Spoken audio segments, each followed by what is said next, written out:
ಸಂಗೀತರ ರೈತಂದು ನುಡಿದರಿ ವೃತ್ತಾಂತವು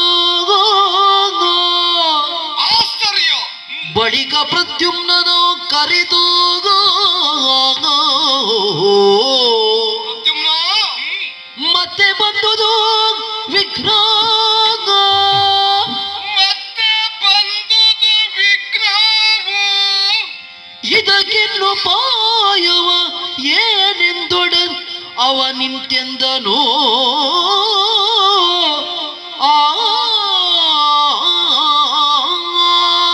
ರಸಕೇತ ಪ್ರದ್ಯುಮ್ನ ಅನುಸಾಲ್ವಾದಿಗಳೇ, ಸಾವಿರ ಕಾಲ ಬದುಕಿದ್ರೆ ಸಾವಿರ ಚೋದ್ಯವನ್ನ ಕೇಳಬಹುದು ಎಂಬತ್ತು ಮಾತು ಲೋಕ ರೂಢಿಯ ಮಾತು.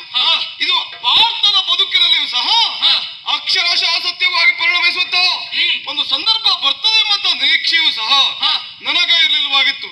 ನಮ್ಮ ಬದುಕಿನಲ್ಲಿ ಬಂತಹ ಕೆಲವೊಂದು ದುರಂತಗಳ ಕುರಿತಾಗಿ ಯೋಚನೆ ಮಾಡುವಂತ ಹೊತ್ತಿಗೆ ಅಶ್ವಮೇಧ ದ್ವಾರವನ್ನ ಕೈಗೊಳ್ಳಬೇಕಾದ ಅನಿವಾರ್ಯ ಪ್ರಸಂಗ ನಮಗೆ ಬಂತು. ಅದರ ನಿಮಿತ್ತ